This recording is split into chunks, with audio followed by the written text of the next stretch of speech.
สำนักงานเขตพื้นที่การศึกษาประถมศึกษาพะเยาเขต 2 มีโรงเรียนในสังกัดที่จัดการเรียนการสอนจำนวน 112 โรงเรียนกับ 1 สาขา มีจำนวนนักเรียนทั้งหมด 13,008 คนข้าราชการครูและบุคลากรทางการศึกษาจำนวน 1,141 คน โดยมีนายสำเนียง อัตตไพบูลย์เป็นผู้อำนวยการสำนักงานเขตพื้นที่การศึกษาประถมศึกษาพะเยาเขต 2 และมีรองผู้อำนวยการสำนักงานเขตพื้นที่การศึกษาจำนวน 3 ท่าน คือ นายนิคม กีรติวรางกูล นางสาววรนันท์ รวมสุข และนางสาวอ้อนจันทร์ คำเพราะ มีเขตบริการ 5 อำเภอประกอบด้วย อำเภอจุน อำเภอปง อำเภอเชียงคำ อำเภอเชียงม่วน และอำเภอภูซาง โดยมีแหล่งเรียนรู้ประวัติศาสตร์ดังนี้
สำนักงานเขตพื้นที่การศึกษาประถมศึกษาพะเยาเขต 2 ดำเนินการขับเคลื่อนคุณภาพการศึกษาการจัดการเรียนรู้ประวัติศาสตร์หน้าที่พลเมืองศีลธรรมที่เน้นการมีส่วนร่วมของผู้มีส่วนเกี่ยวข้องและโรงเรียนแกนนำดังนี้ 1. ประชุมคณะกรรมการดำเนินงานส่งเสริมสนับสนุนการจัดการเรียนรู้ประวัติศาสตร์หน้าที่พลเมืองศีลธรรมเพื่อวางแผนการดำเนินงานการส่งเสริมการจัดการเรียนรู้ประวัติศาสตร์หน้าที่พลเมืองศีลธรรมที่สอดคล้องกับสภาพบริบท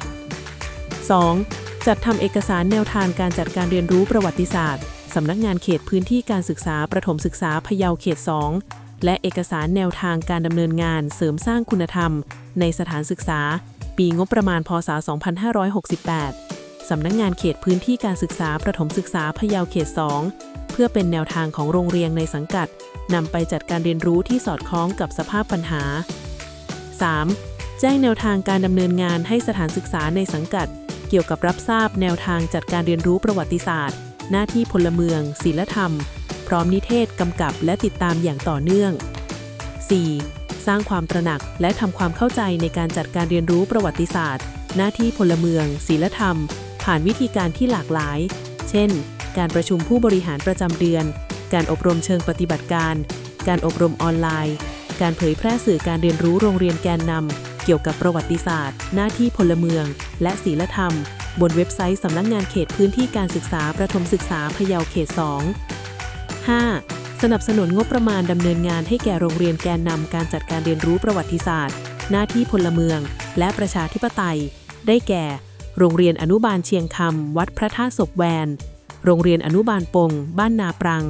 โรงเรียนบ้านใหม่ปางค่าภูลังกาอนุสรณ์โรงเรียนบ้านสันติสุขโรงเรียนบ้านแม่ต๋ำโรงเรียนบ้านพระนั่งดินโรงเรียนราชานุเคราะห์และโรงเรียนบ้านเกาะหลวง 6. ประชาสัมพันธ์การประกวดครูต้นแบบการจัดการเรียนรู้ประวัติศาสตร์หน้าที่พลเมืองศีลธรรมและประชาธิปไตยกลุ่มสาระการเรียนรู้สังคมศึกษาศาสนาและวัฒนธรรมระดับเขตพื้นที่การศึกษา 7. นิเทศกำกับติดตามการจัดการเรียนรู้ประวัติศาสตร์หน้าที่พลเมืองศีลธรรมและประชาธิปไตยอย่างต่อเนื่อง 8. จัดกิจกรรมยกย่องเชิดชูเกียรติครูต้นแบบการจัดการเรียนรู้ประวัติศาสตร์หน้าที่พลเมืองศีลธรรมและประชาธิปไตยร่วมกับยกย่องเชิดชูเกียรติครูต้นแบบ8กลุ่มสาระการเรียนรู้ 9. นำผลการติดตามและประเมินผลการจัดการเรียนรู้ประวัติศาสตร์หน้าที่พลเมืองศีลธรรมและประชาธิปไตยมาวางแผนพัฒนาจากการดำเนินงานดังกล่าวได้ขับเคลื่อนคุณภาพการศึกษาอย่างเป็นระบบสอดคล้องกับโมเดลการบริหารสำนักงานเขตพื้นที่การศึกษาประถมศึกษาพะเยาเขต 2 Leaders 4Q Model